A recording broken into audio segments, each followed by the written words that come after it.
Here, going to press record and bring up my magic introduction here. Well, welcome. I'm Jennifer Statham from the Indian Education for All unit at the Montana Office of Public Instruction. Welcome to our second Indian Education for All Ethnobotany webinar with Rose Bear Don't Walk. I sure am excited to hear her presentation this evening. Thank you everyone so much for joining us. We have many from near and far this evening. This is a webinar series created for Montana's pre-K through higher ed teachers. So please bear that in mind as you listen to the presentation. Please only put questions for the presenter or myself into the Q&A. Otherwise, please use the chat feature for all other questions. There's only so much tech assistance that we can also provide. So I'm sorry if we can't tell you about the sound or whatever else is going on. So thank you for your patience with that. So just to let you know, since we do have folks that are not from Montana, the history of Indian Education for All. In 1972, Montana became the first state as it revised its constitution to enact a law called Indian Education for All, stating that all Montanans, regardless of age and background, be taught about the distinct and unique cultural heritage of each Montana tribe. In the Indian Education for All unit at the Montana Office of Public Instruction, we create resources and professional development opportunities such as this to support K-12 Indian Education for All implementation in meaningful, respectful, and tribally specific ways in all content areas. I would like to do a land acknowledgement in the spirit of healing. I acknowledge and honor that my feet are now resting on the ancestral homelands of the Salish, Kootenai, Ponderay, Crow, Blackfeet. So many tribes, Nez Perce, have passed through here, camped here, traded here, subsisted here, and enjoyed the incredible scenery that I am looking at right now outside my window. I express my deepest respect and gratitude for their enduring care and protection of these beautiful shared lands and waterways. Please do be patient with things. This is with links and things like that. Things can change. It is technology after all, but please do read through the instructions on your reminder letter. That reminder letter has all of the links for each time that you get it, and and all of the information that you need to be successful with this webinar. And also, please sign in the chat or on the sign-in sheet. The sign-in sheet is only if you are seeking renewal units in the state of Montana. And then there is a feedback survey that we will be requesting that is mandatory if you are seeking renewal units, but it is just wonderful to receive any feedback if you are not participating for renewal units. We read through each of the feedback statements and we pass them on anonymously to our presenters. So please do let us know what you think and what you'd like to see more of in the future. And again, that feedback survey opens up the last 10 minutes and it is only open for 24 hours. And now to introduce our wonderful presenter this evening. What a privilege and honor this is, Rose. Rose Bear Don't Walk is Bitterroot Salish, Crow, Shoshone, Paiute. She holds an MS in Environmental Studies from the University of Montana, a BA in Political Science from Yale University, and was listed as one of the top 500 women scientists for the Fellowship for the Future. Rose is a consultant with Indigenous Pact, working to create equity in American Indian healthcare. She's an ethnobotanist and a rotating host of the SciShow, which two of our future ethnobotany presenters, Lord Fixico and Annie Sorrell, they also are on that show. She is also currently working on the Salish Plant Society online forum, so excited about this, to facilitate traditional ecological knowledge and Salish-based traditional knowledge of food plants. And this will be hopefully launching before 2022. So we are really excited about that. Rose is also a dog mom, a fancy shawl dancer, and a jiu-jitsu practitioner. So very well-rounded individual. Rose, thank you so much for being here and welcome. Thank you so much for having me. I'm so excited to be a part of this ethnobotany series. A lot of really great people coming up just throughout the entire year. So this is really exciting to have ethnobotany kind of shine in an educational component type way. So thank you.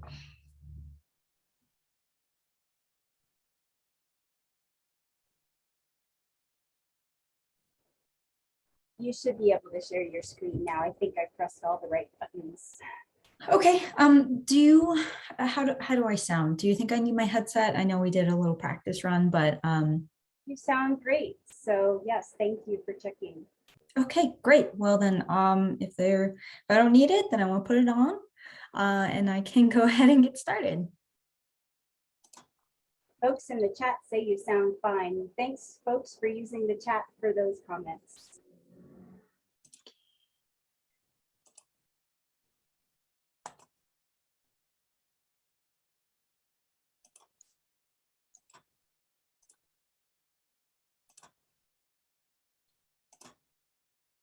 All right, how does that look? Can we see it? Can we hear it? That looks great. Thank you. All right.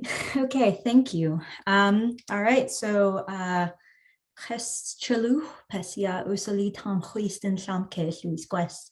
Chis gerhu ustam cheat snelmen chin asl upen el sispel spent chin aslenti huel yeswaske wichin lu pesia yel.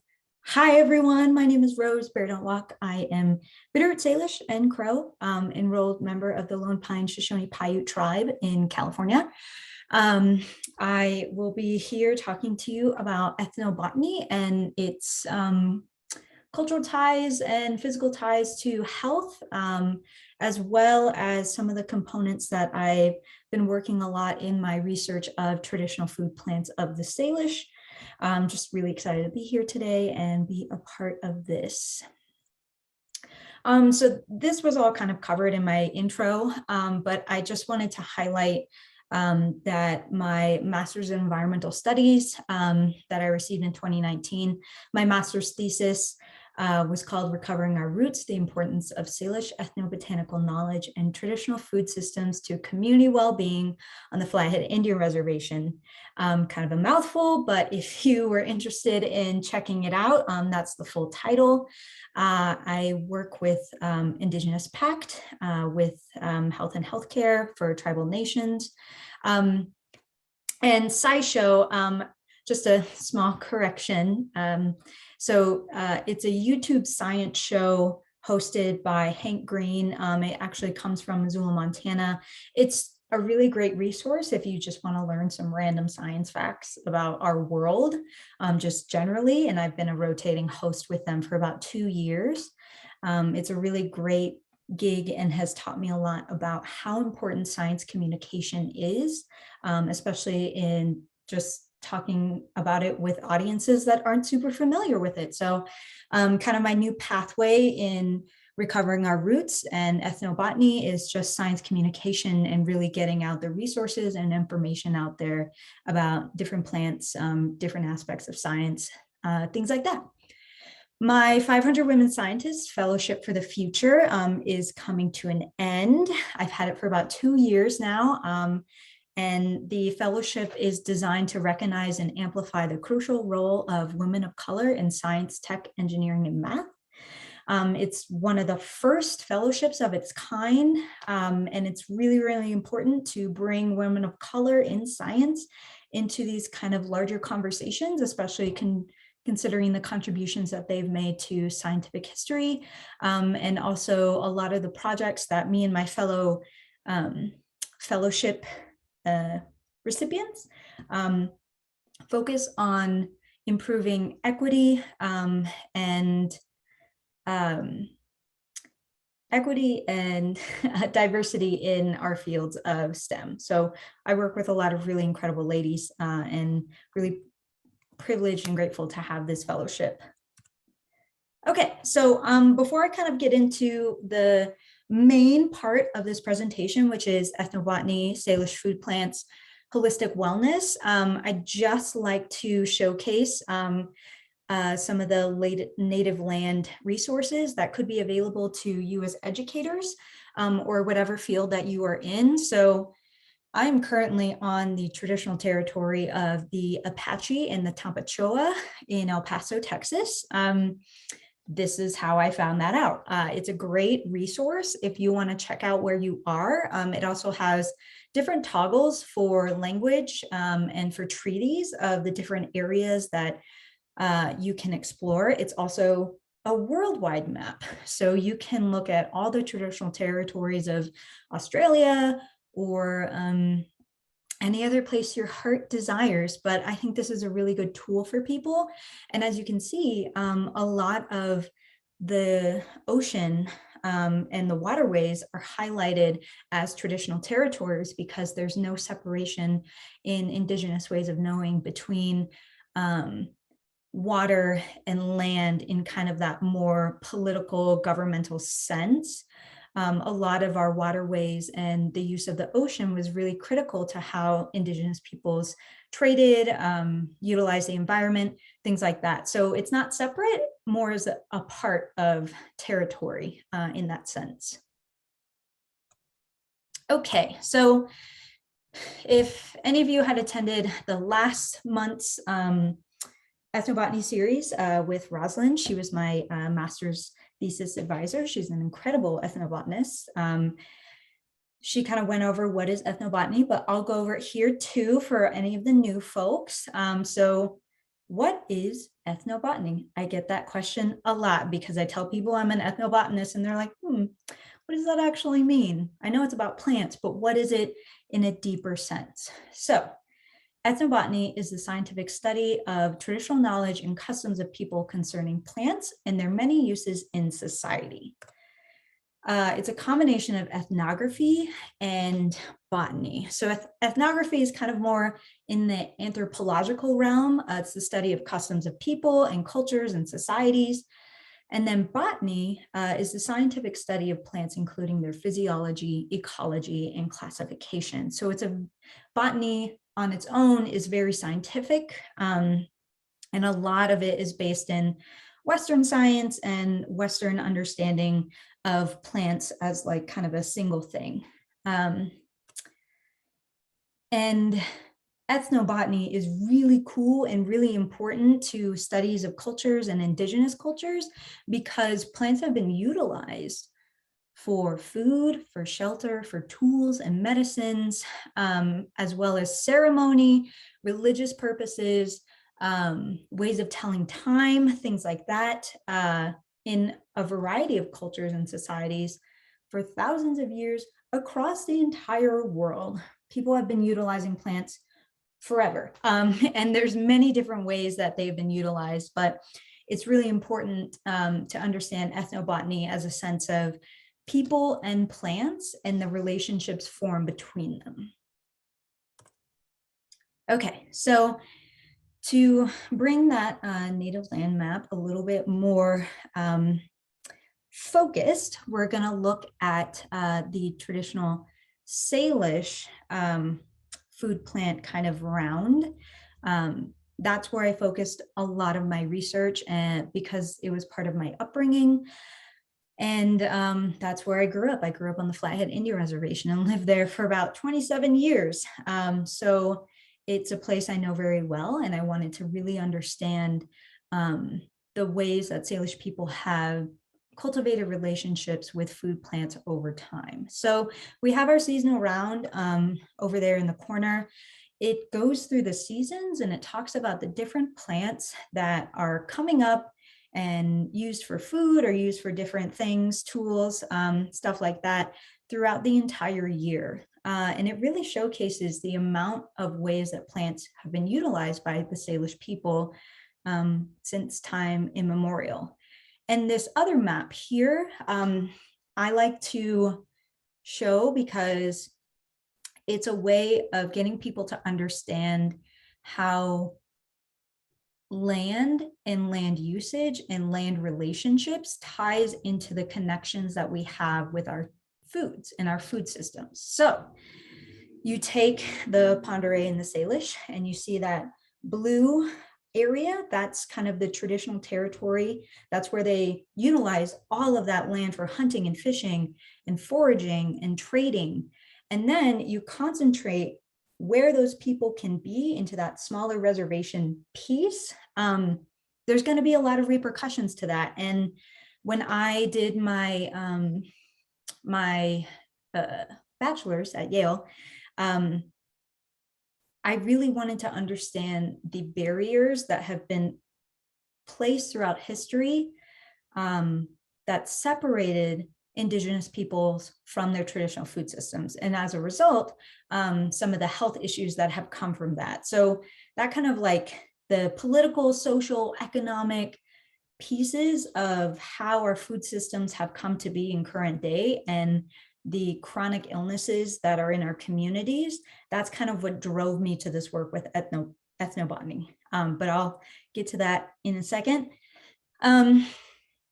And I just put the Salish word for how we call ourselves. A lot of Indigenous peoples, the names that you see on maps or you see in history is not really what they call themselves. So like Flathead is like not it's a misnomer. It's not what we called ourselves. It was a just something that people came up with throughout history, and it doesn't actually relate to us. So what we call ourselves is Skelch, and it's a combination of two words. One of them is skelch, which is meat, and the other is Stulich, which is land. And so when you combine them, it's meat of the land, flesh of the earth. So really highlighting how important it is to understand the relationships that we have with the land and all of the beings that live upon it. So epidemiology and disease patterns are really what drive my work with traditional food plants specifically. So if you look at the post-colonial disease patterns of Indigenous peoples, and this is something that has happened across the world. It starts with infectious diseases, malnutrition, and then it's followed by kind of those more chronic illness diseases that are based more in nutrition and lifestyle. American Indians have the highest rates of diabetes, as well as high rates of obesity. And there's a lot of linkage in between these issues and what we're eating and what we're doing. But, it's important to know where that all comes from and how we got here. But the purpose of this work and of this presentation is to showcase that our food systems are not gone, and they have the ability to be reconnected with us, and we can be healthier and well, and rekindling our relationships with these really important pieces of our culture and our livelihood. But, going over the epidemiology is important for historical context and things like that. And again, this kind of root of the problem started with removal, where we saw on that map, relocation. So the Salish people were forcibly removed from their traditional territory and their home in the Bitterroot Valley to the Flathead Indian Reservation. Luckily, because we saw on the map, Salish people were very familiar with that area still. There are a lot of tribes that were removed from one area to a completely different area that they had no idea about. So they really had to adjust, and that had kind of a toll on their own livelihood and how they operated. Assimilation is a component, the introduction of a Western diet. Later on, when we look at the different types of Salish plant foods, we're going to see a lot of variety, but things like flour and sugar and lard that were introduced in our into our communities weren't really prevalent, and our bodies didn't know how to adjust to them in a good way. So the introduction of federally subsidized food had an impact.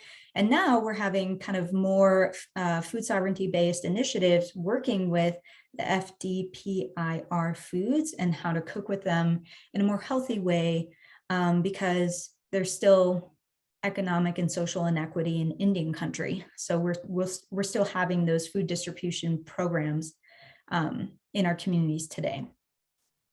Overall, the transition from traditional food practices and the traditional diet, meat, fish, plants, to this kind of American lifestyle with introduced Western foods, a wage economy, sedentary nature, we're not moving as much, things like that. led to the overall decline of traditional food knowledge, practices, and is kind of what has led us to these health issues here. Okay, but enough about the issues in the communities. Let's focus on some of the solutions. So why I took on this work with ethnobotany is because after I got my BA, I came home. I was really interested in food sovereignty and food equity, but I didn't really know how to make an impact in a way that I felt was good for my heart and good for my soul. So I tried a graduate program on the East Coast at Syracuse, and I took a class in this graduate program from Dr. Robin Kimmerer. If you haven't heard of her, I suggest looking her up. And if you have, you've probably heard of her work, Braiding Sweetgrass, which I highly recommend that everybody reads because it's a way of showing that we can all have positive and good relationships with plants and the land and all of, the animals and the beings that live there. And she's great. She's an incredible ethnobotanist, and I want to be just like her. And I took this class, and it was about plants and culture and how plants and people have been coexisting for thousands of years. And then I also just realized that plants are inherently a lot cooler than I think humans could be. They stay in one spot and they make their own food and they protect themselves and they evolve and they change and they grow year after year. And I can't do any of that. So I think it's really incredible, the things that plants can do and the ways that people have understood them and learned from them and cultivated relationships with them.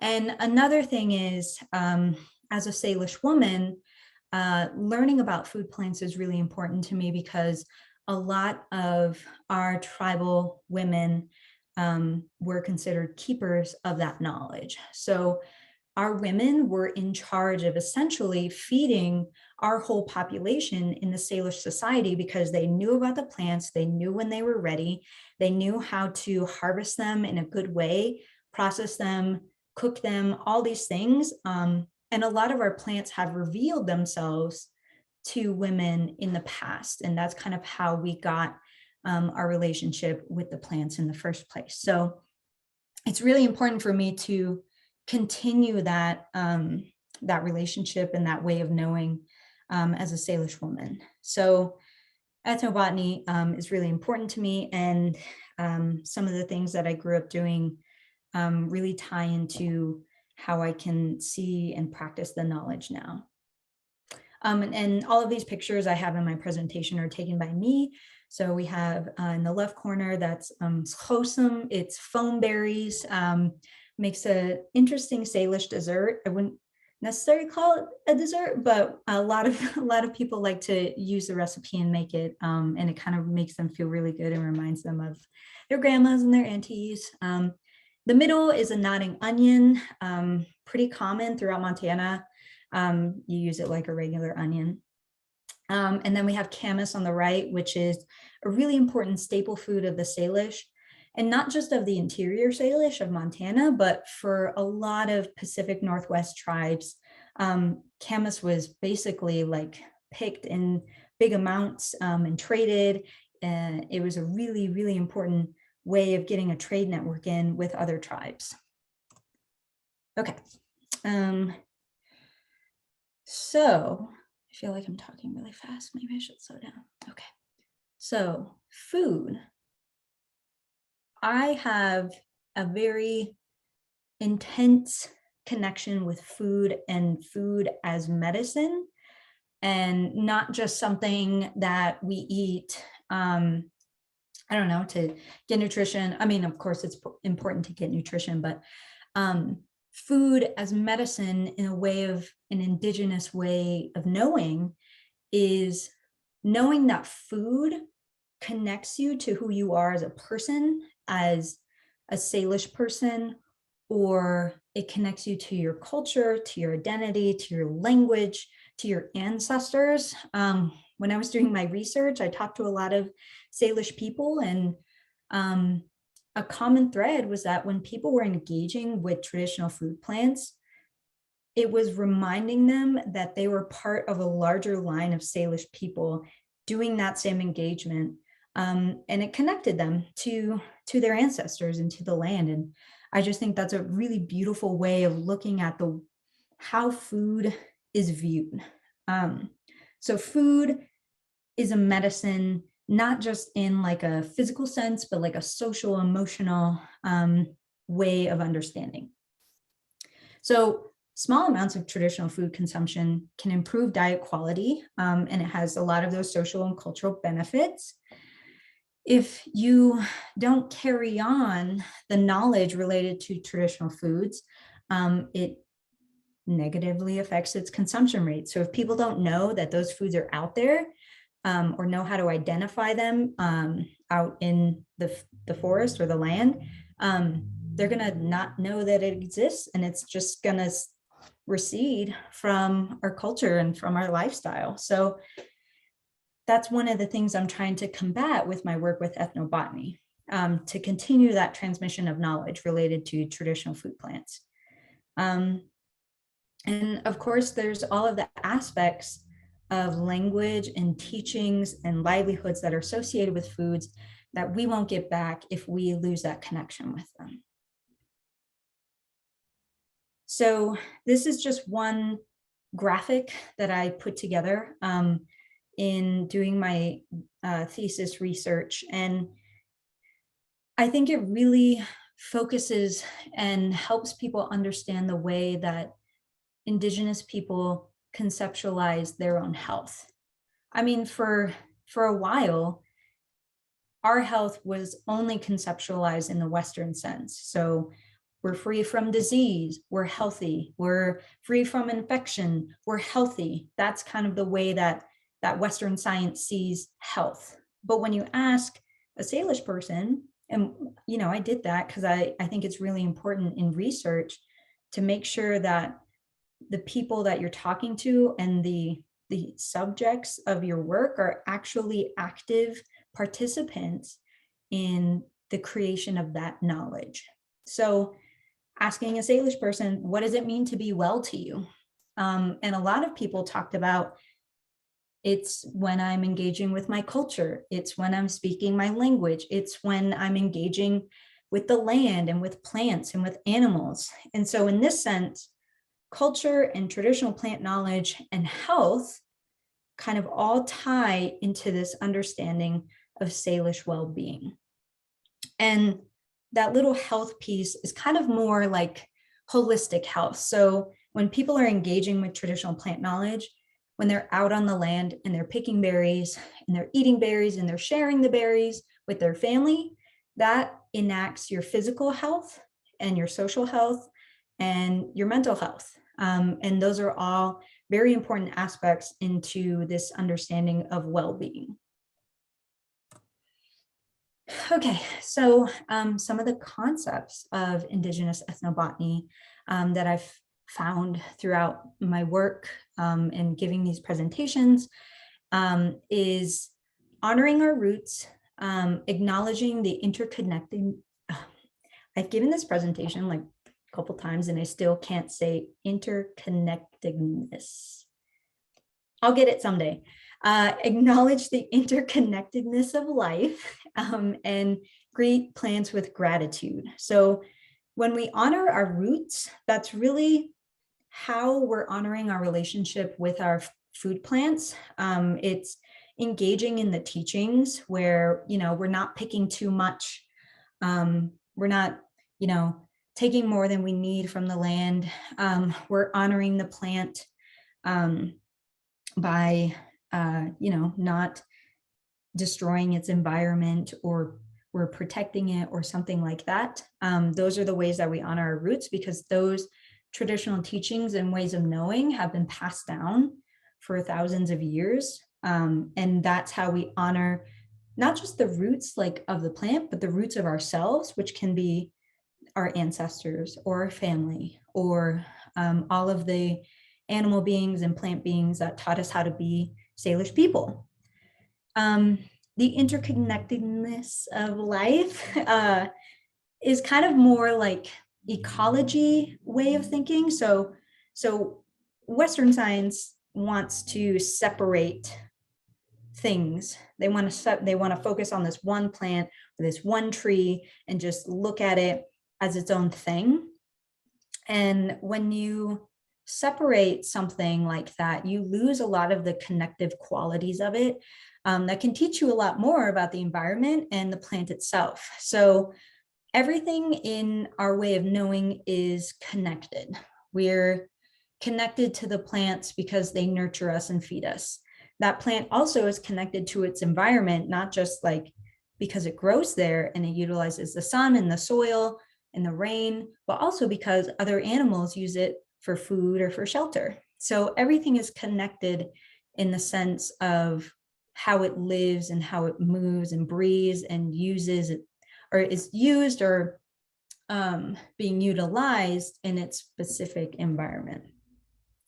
And then we have greeting with gratitude. So each year our plants, they come back, they grow and they come back in the spring, in the summer, and they're beautiful. And that's a way of knowing that they are still here to take care of us. And so we have to take care of them. So we greet them with gratitude like our relatives.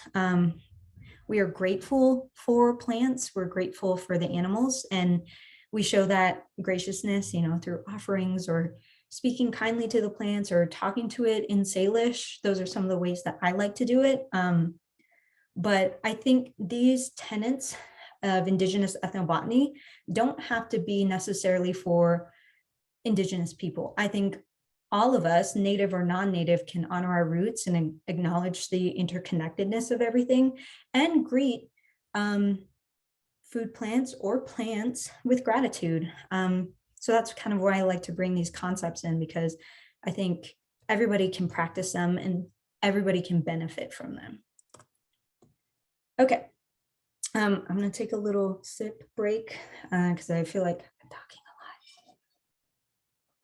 a lot.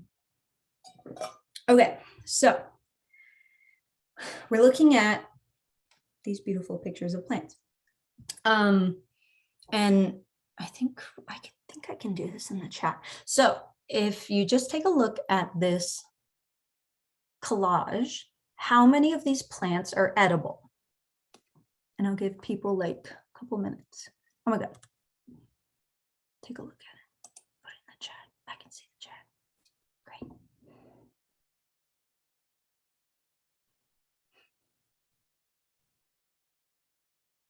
Oh my gosh.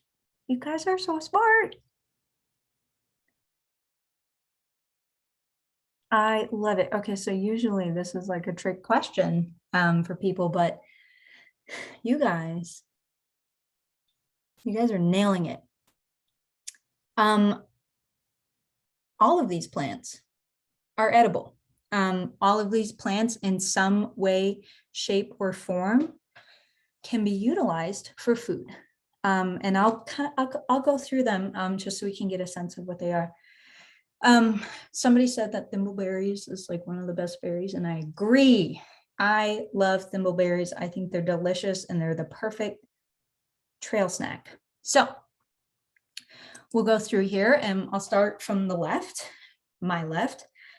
So we have glacier lilies, which I think can be utilized for pretty much all of the parts of it, but the Salish utilized it for its bulb. So if you dig underneath the glacier lily, there's a bulb in there and you can eat it.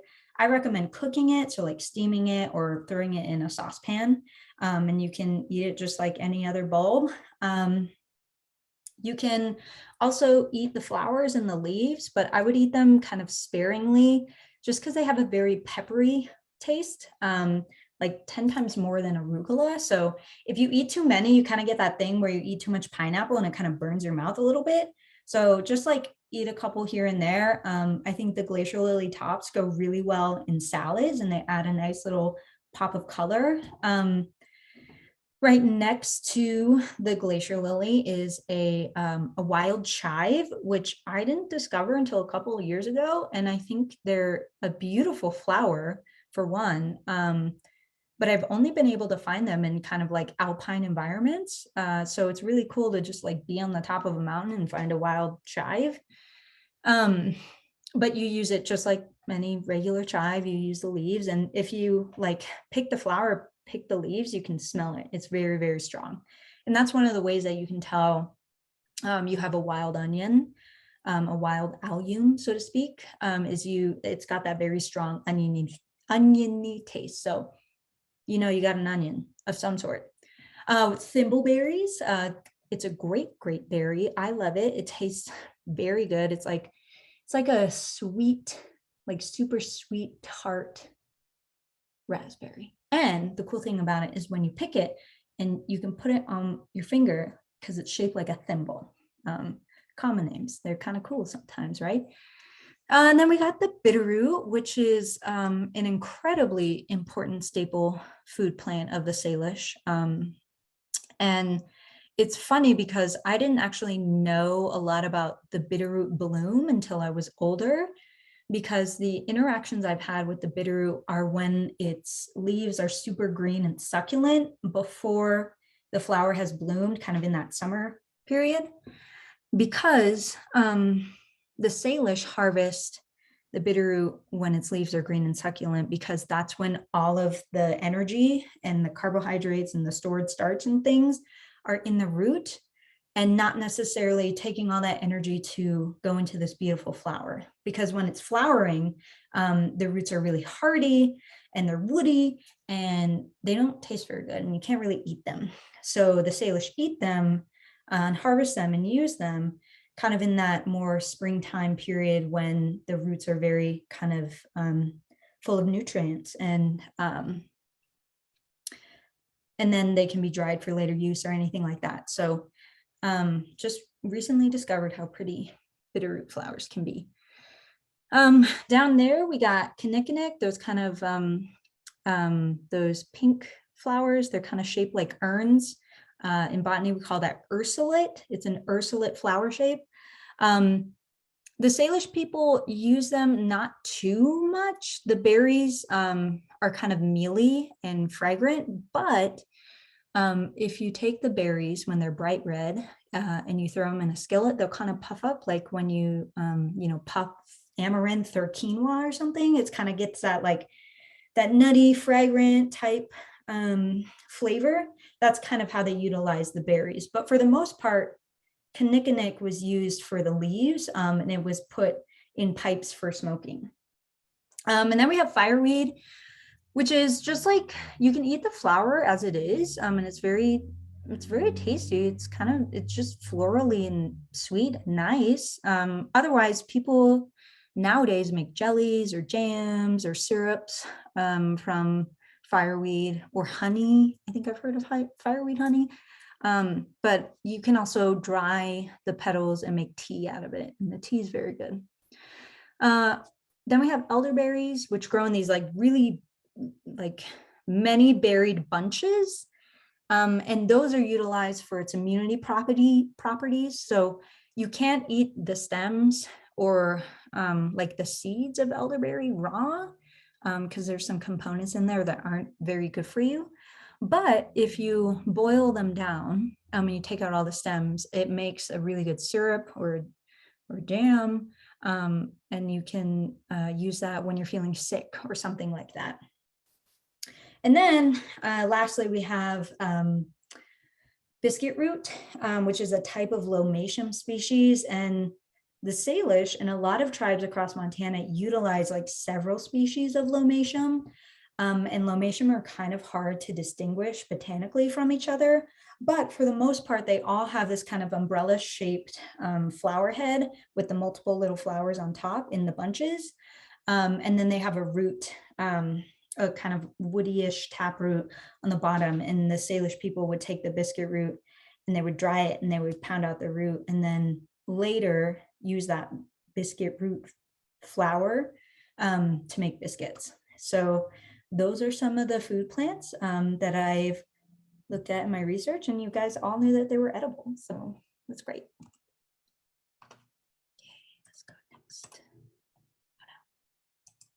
Oh, there we go. Okay. So all of those plants are kind of a part of this running list of traditional food plants that I've researched or found in my research or learned from other tribes or learned from people as being utilized by the Salish. So there's always more opportunities for growth and learning. So this is a running list, and I hope to, discover and learn more as I go on. But in all of my work, I like to showcase the scientific and the cultural to basically let people know that they don't have to be at odds with each other in order to be educationally beneficial. I think you can learn a lot from the scientific aspect of plants, but also this cultural component that Indigenous peoples have discovered through the scientific method before science was even created, Western science was created. So that's how I like to highlight both of those. And so I put the Latin name or the scientific name, the common name, and then the Salish name. So these are our food plants. The main categories are roots and shoots, berries, nuts, like I would say one type of nut and like one type of fungus, but people would also utilize bark for the intercambium layer when it gets nice and supple, kind of in the springtime. And they would just peel it and then eat it, and it was very sweet and nice little treat. And then further, there's primary, secondary plants. So these are the primary plants are ones that are used like in high amounts. So that's like your camas and your bitterroot, things that can be traded, things that were harvested in large amounts because they provided so much nutritious quality, but they could also be stored or saved or cooked in a way that they could be utilized later on. Secondary plants are used like not as much, but still very important in this kind of food culture of the seasonal round. So those are berries or other greens or shoots, things that were important when people were starving, things like that. So then we have beverage plants. So these are plants that were used for beverages. So things like the aromatics, I guess, wild mint, bee balm, rose petals, things like that. Things that could be dried and used in a tea or something for medicinal qualities. And then preservation plants, which is something that was really cool that I discovered. So like the wild mint or the bee balm or even the pineapple weed, those things were dried and they were sprinkled over meat or fish to keep the bugs away. So that was a method of preserving other food sources by using plants, which is really cool in my opinion. And then a lot of these plants also have multi-purpose uses. So like you could use a wild mint for a tea, or you could use a bee balm for a tea, and then you could also use the bee balm for a mosquito repellent, or to put on bug bites, or to use as a repellent on fish and things like that. So a lot of our plants have a lot of uses, and they're really cool and important in that way. Okay, so man, I went through that really fast. Sorry, I was talking so fast, guys. When I did my research, it was important to me to understand how modern Salish people understood their relationship with traditional food plants. And when I asked on a survey or in person, these are the types of responses that I got back. And I think it really hones in on this idea that food plants are not just for your physical nutritional based health.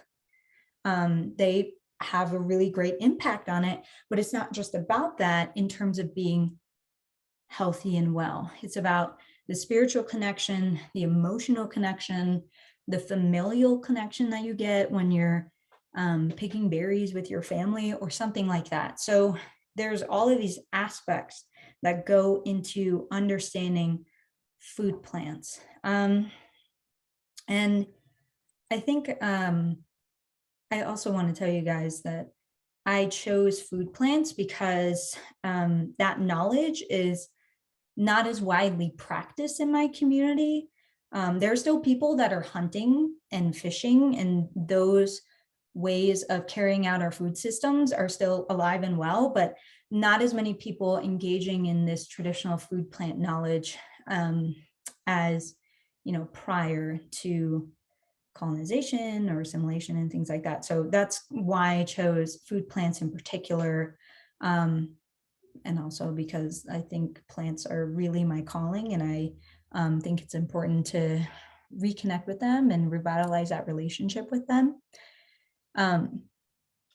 But in this first quote, when they're talking about having connections to particular foods like spectrum or swahili, which is the bitterroot and the camas, you come to understand aspects of creation and oral history, language and culture. There's so much infused in how we know our plants that it would be a disservice to our ancestors and those plants to not continue to utilize them and love them and understand them, even though we're still, you know, we're a Western society. I'm on a computer. I have a sedentary job and wage economy. Like, still being able to practice those things is really important, not just to me, but to a lot of people in the Salish community.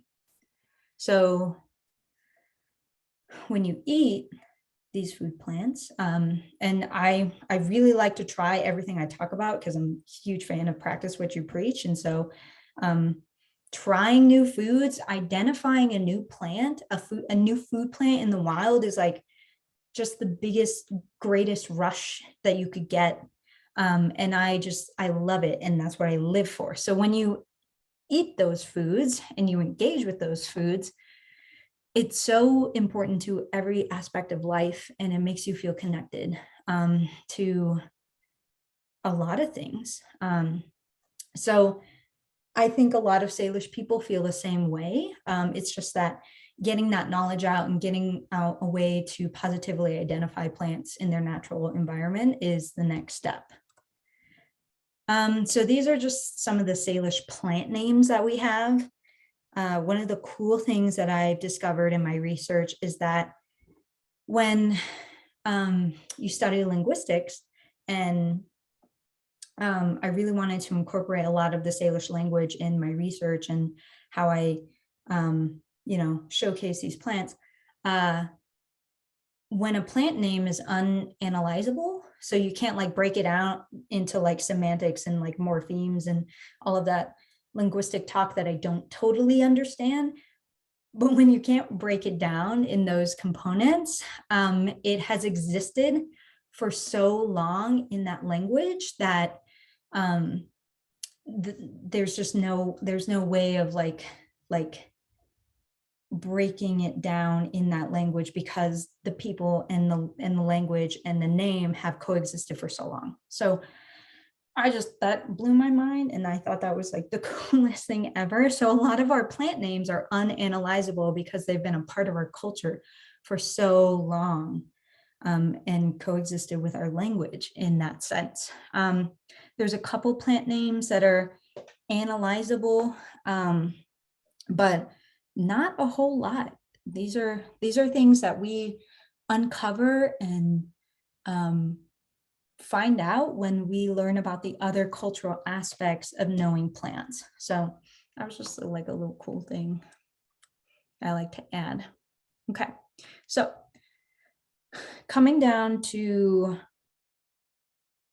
recovering our roots, which is the continuation of my master's thesis work, and really focusing on how I can bring this knowledge back into the community, not just in like a 200+ page paper that I wrote for academia, but I mean, I hope people will also use it as a resource too, because I think I wrote it in a way that I hope people can understand and utilize and read about. But having this increase in Salish citizen knowledge and access and engagement with traditional food plants is the main goal I have with a lot of the work that I do in presentations or creating resources, taking people on hikes, things like that. So I want to contribute to the traditional food plant knowledge of the Salish community.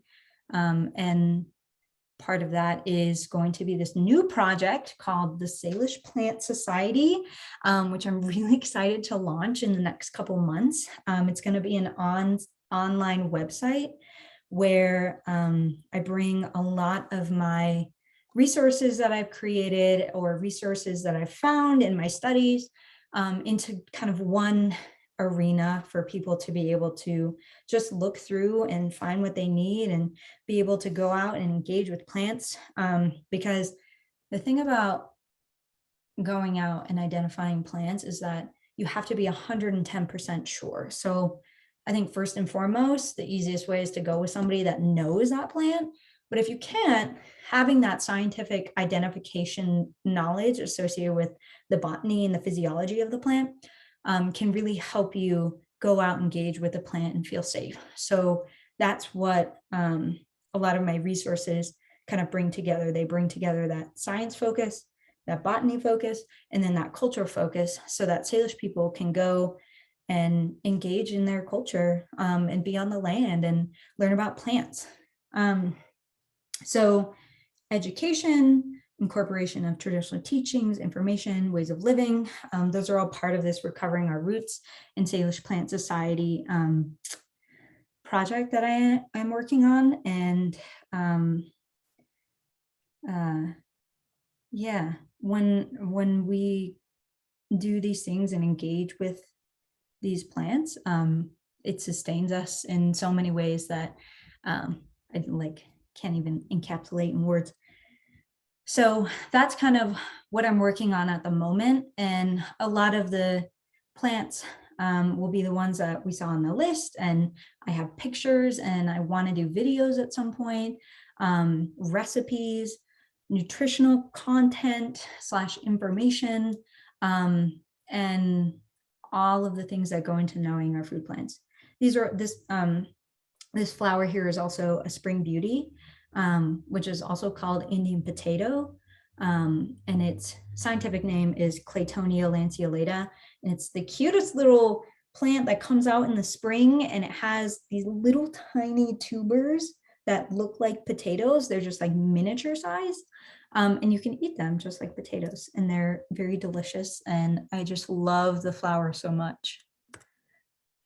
This is the logo I have for Salish Plant Society. It was designed by another Salish woman. She does incredible art. And if you are interested in kind of the happenings of Salish Plant Society, so things like website launches, or I do kind of newsletters or plant of the week, on my email listserv, you can email me at rose@salishplantsociety.com. We just got a new email address, so that's really excited to throw that out there to you guys.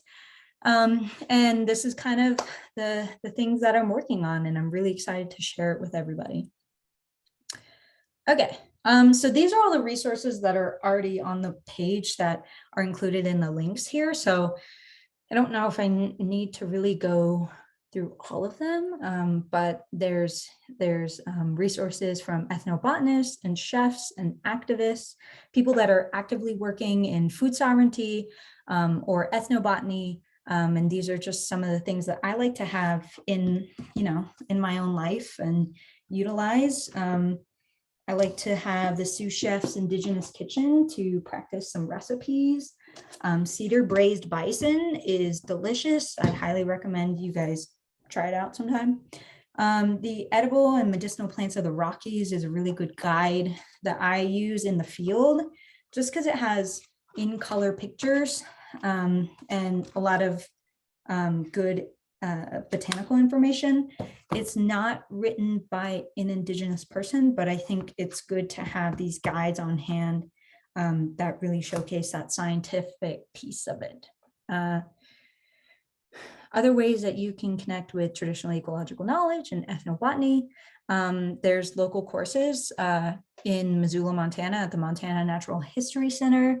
Master Naturalist course, I completed it last year. It wasn't just plants, but it was mammals and birds and lots of really cool things that help you get out and engage with the landscape. Because I think just generally that's a good way of improving health and getting connected. And when you learn about a certain ecological community, then you have stake in it. And so that's how we protect our places of use for not just us, but for the plants and the animals that live there. You grow your own garden. The Montana Native Plant Society has a plant guide. You also could get plants from there. My home in Montana, I'm growing choke cherries and sarvis berries. So really excited to see what happens to those in the next couple of years. The Montana Field Guide is an online web resource. If you want to learn about identifying anything, you can go to the Montana Plant Guide or the MNPS because they have birds and mammals and things like that. But I go to the plant part to make sure I have all my information correct. The field guide, sorry, the field guide. Yeah, that's what I was talking about. Then I use the iNaturalist, iSeek app. That's, you download it on your phone, you take a picture of a plant, and then it'll, like 60% of the time tell you the correct plant. Otherwise, it's like, you need to get closer and like focus more on this plant so we can identify it for you. But that's a good one. And then some books. And I think at the end of the day, there's no monopoly on plants. Like, the plants are there and they're going to be there. And I think when we protect all of this knowledge and we keep it from people and we don't let non-natives engage with it, I think it does the plant a disservice, because when you learn how to engage and love a plant, then you're honoring it. And it's just a matter of keeping those sustainable, reciprocal, and gracious tenets in your mind when you go out and engage with plants and things like that. So these are just some of the ways that you could have a relationship with plants or learn about plants. But overall, when we learn to love plants, we learn a lot about ourselves and about the environment, and we cultivate a relationship that is just really beautiful. And I think everybody should have that. And this is just like an ending quote by me. And now we got about like 30 minutes for questions. So I hope I didn't go through all that too fast, but those are some of my references. And thank you everybody for listening in. Thank you. And I think that there are some questions. I know I have some, and I know that once folks can get going with stories, sometimes it's so condensed. So I would like to ask, but since we do have the time, is there a particular story that you could share with these folks, whether it's about a field work experience or becoming a scientist as a young Native woman, and maybe, some of the things that maybe those of us who are part of the dominant culture might not understand, that, what maybe you've been through, what your lived experience is, or perhaps an aha moment with a certain plant. Would you be willing to share a story or two? Yeah, I would love to. So I think one of the cool things about being Salish and studying ethnobotany is, so I grew up kind of going to different ceremonies or different celebrations around different plants. But I was like young and just wanted to eat the food. So I didn't really know too much about how important that was to me until later on.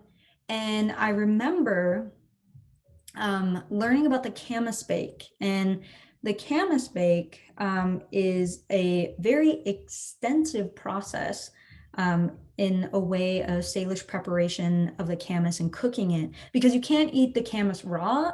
Your body can't really digest it. So the Salish and a lot of Pacific Northwest tribes that also use camas figure out a way to cook the camas so that it was edible. For the interior Salish, the Bitterroot Salish, camas is a food that's also taken care of by women. And so when we're doing a camas bake, the women do pretty much all of the prep work, all of the cooking, all of the watching over this camas bake, and men, like, they can't be involved at all.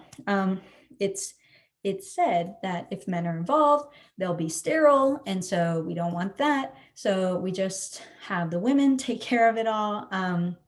But I was doing that as a young kid, and there were so many steps, and it's a 4-day process, and a lot of the older ladies, like, they took the reins on showing us what to do. And then I didn't realize how many plants are actually utilized in this process. So in cooking camas in an earth oven, there's about 6 or 7 plants that are involved in that entire process. And so I did a camas bake with a couple of young Salish women 2 years ago.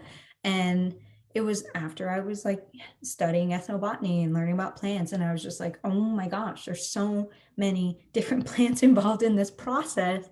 So we had to gather several different things from several different places. And it just showcased how much effort and how much love and care went into preparing our traditional foods. And we cooked the camas with a lichen, black lichen, Brioria fremonti. And people are like, oh, you can't eat a lichen. That thing like hangs in the tree and looks like a spider web. But the Salish people took the lichen and they cooked it with the camas. And so I don't even know what process or how they figured it out, but there's been scientific studies done on this particular lichen, and it has no nutritional quality at all. When you just like pick it off a tree and eat it, which I don't recommend, unless you're like absolutely starving, but there's no nutritional content whatsoever. It just is a filler in your stomach. But when you cook it in an earth oven with camas and sometimes wild onions for 4 days, it actually absorbs the nutritional, whatever is leached out of the camas and the onions when it all bakes together. So they took this thing that was inedible and they made it edible through this multi-stepped process. And I just it blew my mind when I read that paper, but also when I actually, put it all together with other Salish women, because it felt like we were continuing this tradition that, Salish women generations and generations before us have been doing.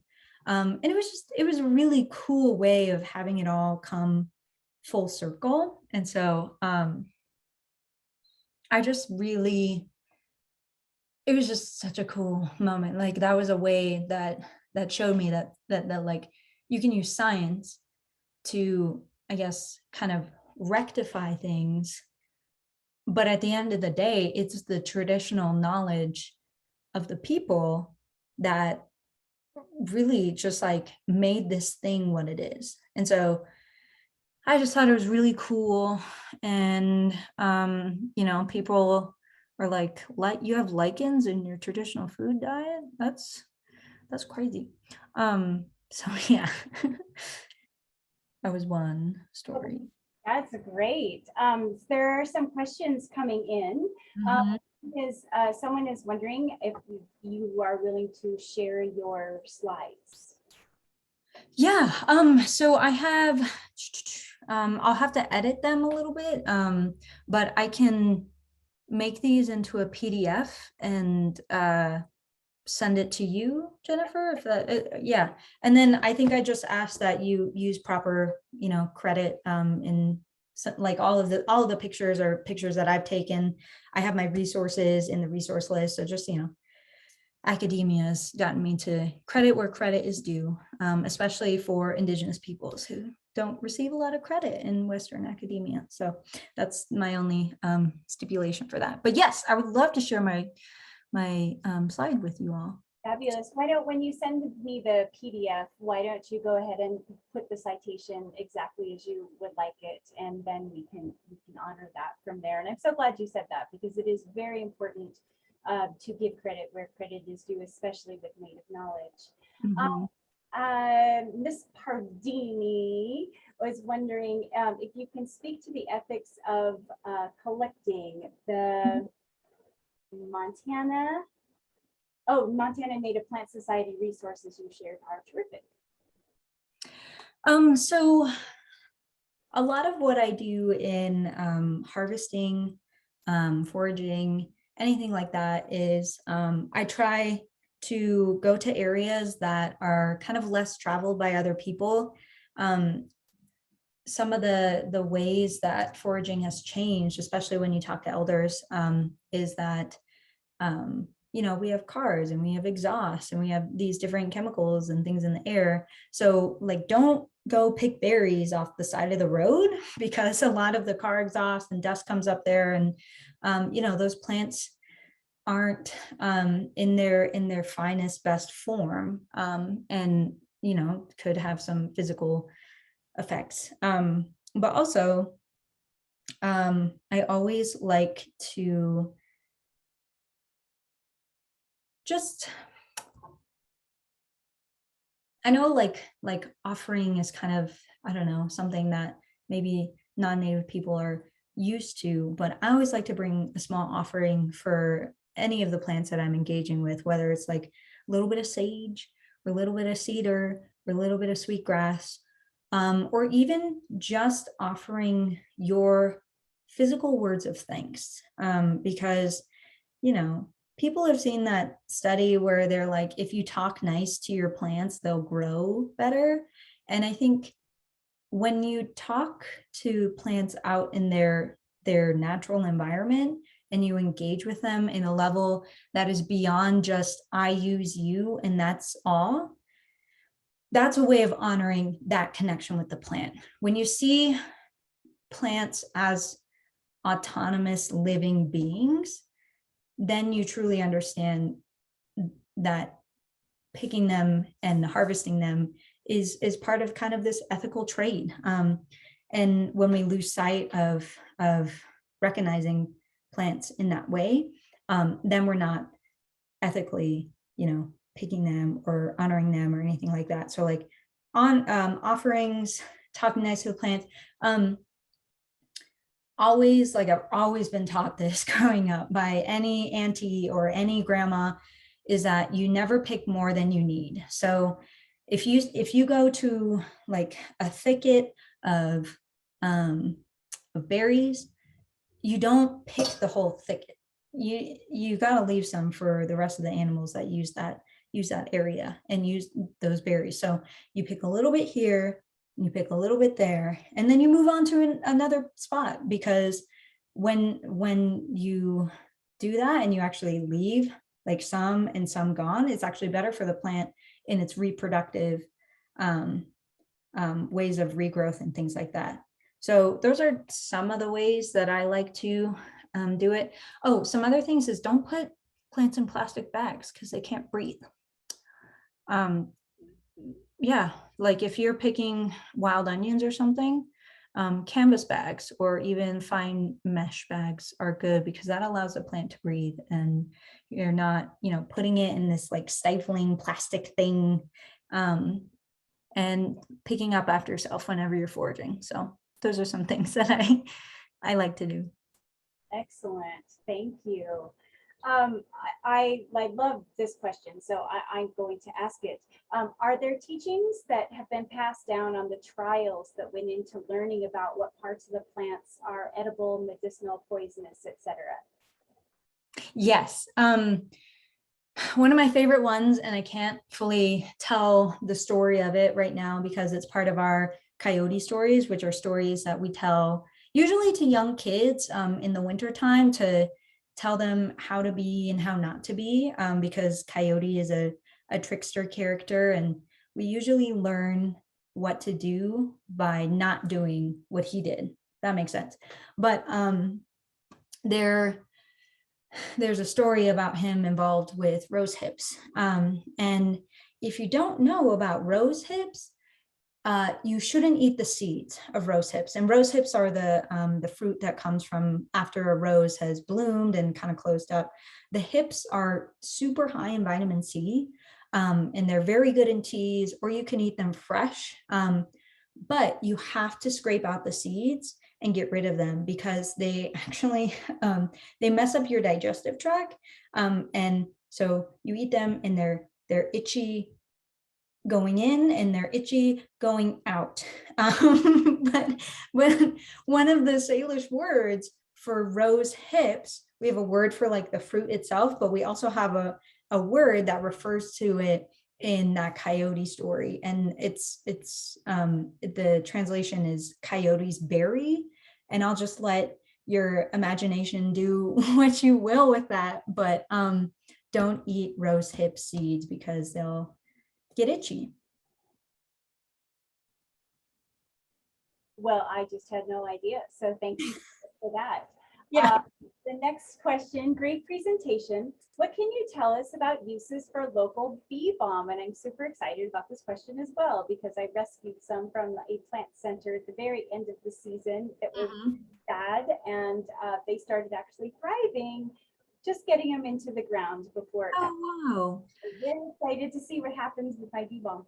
Mm-hmm. But person lives on the Flathead Reservation and planted several plants this summer. They are beautiful plants and she would love to use them in her cooking. So what other uses that can't for bee balm is there? I haven't personally used them in like cooking. I imagine like you could throw them in some like meat brine or some stock or something, and then maybe just experiment with that flavor. But the most common uses for bee balm that I've found is you dry the leaves and you make a tea. And the tea is just it's kind of a wellness tea. It's just like for cold or flu or when you're feeling icky. It's got a very like strong herby flavor. And so that's kind of why people drink it. I think it kind of reminds me of like oregano, but stronger. So I think that you could probably use that in that sense.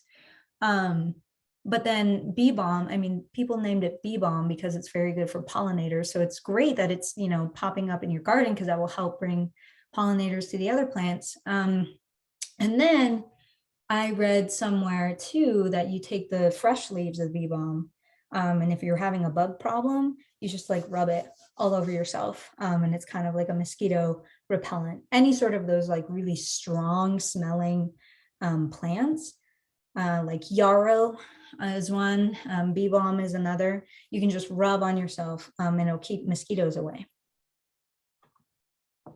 Well, fabulous. I will definitely be trying that in my garden next. Yeah. And when the mosquitoes are out on force. A question from the chat was, is it oxalic acid that makes the camas poisonous? Wow, that was some technical term. I would have to look that up. Just so I know, I wouldn't be able to tell you off the top of my head. All I know is that in its raw form, you can't eat it. There's some paper I read of where they did a test on it, and they found like what's in it before it's cooked and after it's cooked. But I don't know about the acid part. Sorry. There were a couple comments. The bee balm tincture is great for a calming effect when you are stressed. Something to try. Dried bee balm in a rub for dry meat. Antibacterial. It's a preservative and it tastes good. Awesome. Great. I am so excited, and I wish I could run into my kitchen to get my my sous chef cookbook. But aside from the braised bison, what are some of your other favorite recipes? Oh man. Okay, cedar braised bison. I love doing anything with sarvice berries. I think sarvice berry is a very underrated berry that's utilized. Sarvisberry pie is super good. So the scientific name is Amelanchier alnifolia.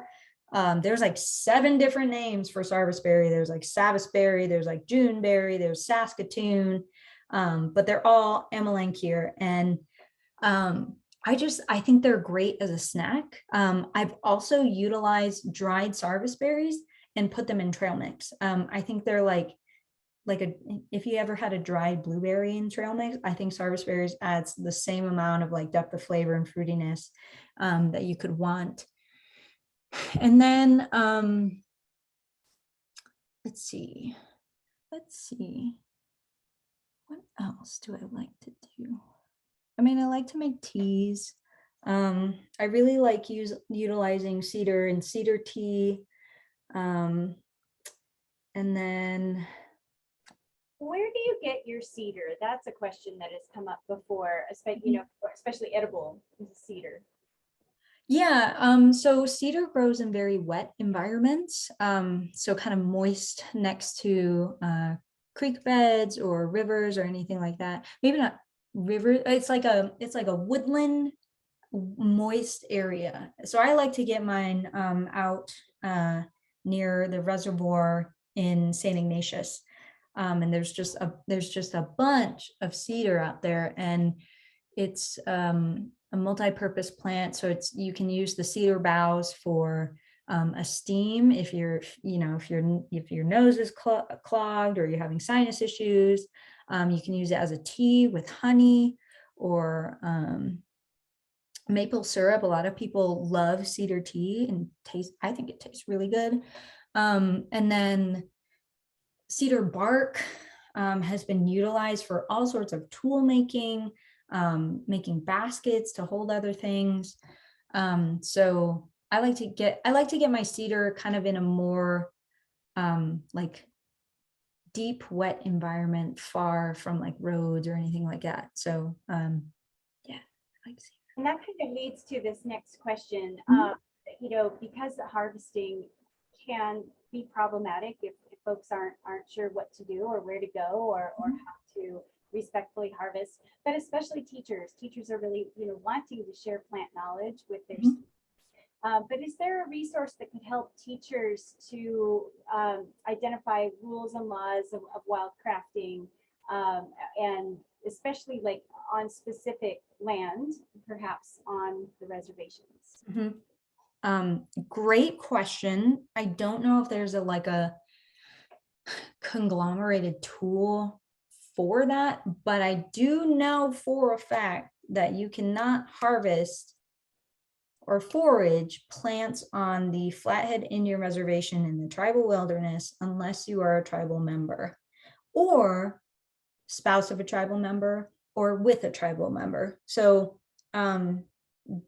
because I'm enrolled in California, I'm technically not an enrolled member of CSNKT. So I have to do a lot of this with my mom because she's an enrolled member. So I think wherever you may be going, maybe just check, like if you're in Missoula or you're going to the national forest or something like that, always check those guidelines about, foraging, harvesting, anything like that.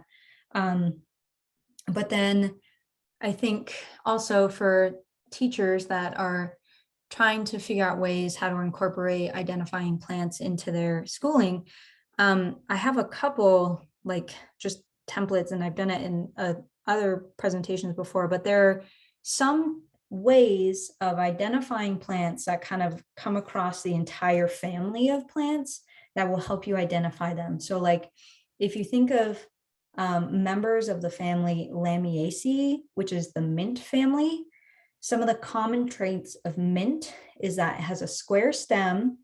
The leaves are opposite. So that means that they're sitting directly across from each other. They're opposite on the stem. That they're toothy. The leaves are toothy. And then usually aromatic. So if you can think of some of those and remember some of those just core tenets of identifying a certain family, usually you can be able to identify that family even if you have no idea what the plant is. So there was something growing in my yard. I didn't know what it was, but I saw that it had those qualities of the mint family, and it was catnip. And I'd never interacted with catnip in my life, but catnip is a part of the mint family. And so those are some of the things that I like to teach and I like to show people when they're thinking about plant identification. And, mint is a very simple thing, and you can eat it and, nothing bad will really happen, things like that. So You can eat it and your breath gets better instantly. oh my gosh, I had fresh spearmint and I'm like, oh my gosh, this is better than gum. There's a wonderful suggestion for a great book called Botany in a Day. I'll be purchasing that for sure. And I have that book. well, it must be really good then. Yeah. Somebody is wondering, do the Salish have a berry soup? Berry soup being very popular across Montana with different tribes. I had some incredible berry soup with the Blackfeet this summer. Yeah, so the Lakota call it wojapi. I forgot what the Crow call it marakbia. I can't remember the Salish name for it, actually, funny enough. But yes, I'm pretty sure berry soup is very common among tribes that utilize different berry sources. So we have a huckleberry soup, and you just basically boil the berries down until they're this kind of soupy, thick, gloppy, delicious food. And then there's also another soup that we have, bitterroot soup, and you basically just take dried or fresh bitterroot and you throw it in a pot with some water, and then because bitterroot is very bitter, you throw in some berries, and it could be sarvis berries or it can be huckleberries, and that's kind of a way to break through the bitterness of the bitterroot. But we have bitterroot soup, and then berry soup, we have dry meat soup, a lot of different soups, but those are, yeah, so we have berry soup. I remember being in ceremony and as a little kid, and you just wanted that berry soup, you just hope that there was enough coming around so that you could get some, because it was the best tasting part of the entire meal. Very special. I am really, really being open to being gifted a recipe for berry soup. And I know when the time is right, that transmission of knowledge will happen, and I will be ready with gratitude and reciprocity. Yeah, okay. I love this question. What about historical trading of plants or plant products within, intertribally? Do you have much on that, especially the Gallatin Valley? Wasn't that the Valley of Flowers, the Valley of Trading? And there was, we had some really pretty important trading places. Yes. Yeah, there was a really there was an important trading post kind of later on near what is now Billings, Montana. My grandpa would stop by every single time, and Salish people traveled as far as almost Crow Agency, Montana, to do trading, but even westward. So when I was learning about camas, and I think it was also really important that Rosalind last month talked about how different Indigenous cultures had excess. There's always this kind of framework of scarcity for Indigenous food systems. We were always starving, we were always looking for the next thing.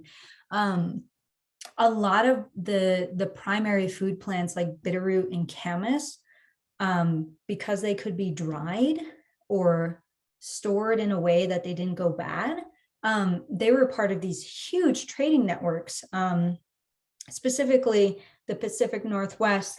There was records of trading from the Montana Salish in terms of camas and in terms of bitterroot. And so all of those tribes, and there's a lot of tribes out in the Pacific Northwest, and a lot of them come from Salish speaking language family, but they all would come together and interact with this trade network to trade plants. And so those plants were super important in those trade networks. But that just, you know, highlights another way that Indigenous people, you know, we had excess, and we had, I guess, wealth in that sense. I think that's really cool to highlight. Yeah. Meadow foam. What can you share with us about meadow foam? I'm just gonna type that into Google because I'm not sure. Do you keep the belly buttons on your service berries? Like when I eat them, or like when I dry them, or just generally?